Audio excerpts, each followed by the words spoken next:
Good morning. I'm Evelyn Herman, the Early Childhood Director at Cypress Bible Church, and it's my privilege to be here with you this morning sharing this devotion. I want to talk to you this morning about looking back.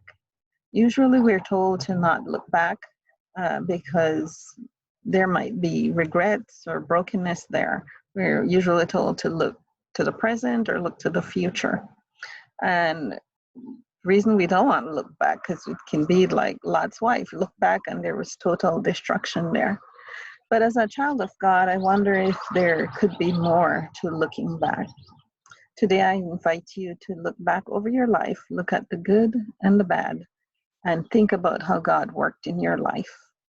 As we began this journey with this pandemic, I must admit that I had a wide range of emotions, everything from concern, stress, anxiety, and anything else you could think of. And how would my older family members fare in all this? What if a member of my family or friends got the virus? Life would be different, certainly. And how would that affect me and what I thought about God? I asked God to show me what He wanted me to know in this time.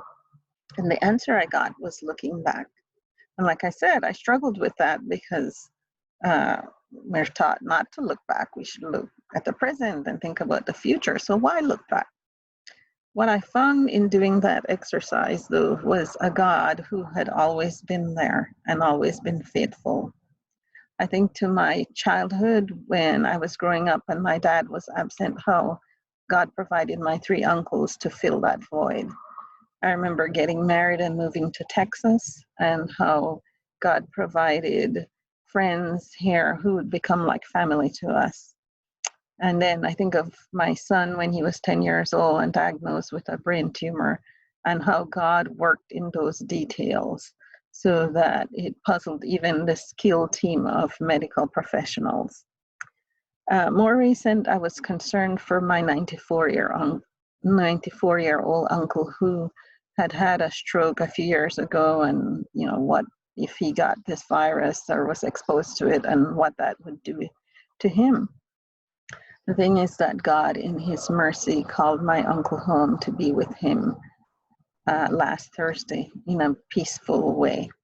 And He reminded me during the time as I struggled with that loss that He had been there with me through some losses over the past year and how He worked in that for me as well.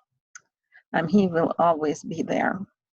1 Thessalonians 5:23 and 24 says that may God Himself, the God of peace, sanctify you through and through.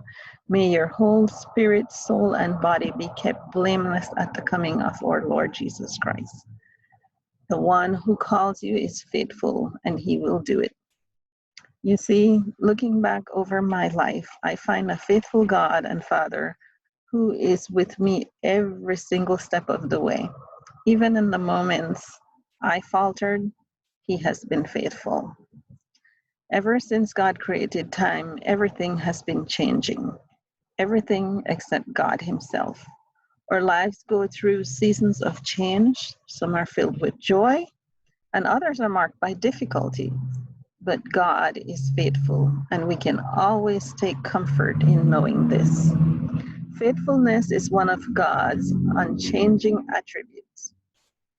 It means that He always does exactly what He says He will do in accordance with His nature.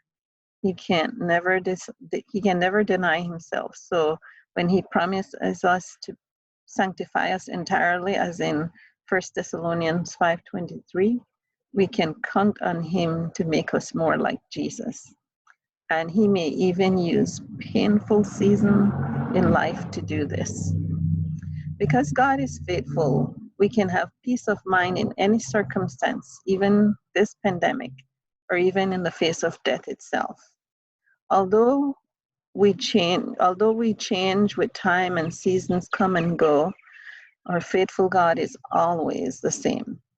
Since we belong to Him through Jesus, He will never forget, neglect, or abandon us. He has promised to preserve us complete without blame. at the coming of Jesus, and that's in 1 Thessalonians 5:23. And he will do it. What I learned from looking back is that I can trust God in the present and in the future because he has been faithful to me in the past. A sweet friend of mine reminded me a few days ago of a quote by Corrie ten Boom. Never be afraid to trust an unknown future to a known God. You see, the God I have known for most of my life is faithful, and he will continue to be so. My prayer is that you would join me in trusting completely in our God who is faithful. Have a blessed day.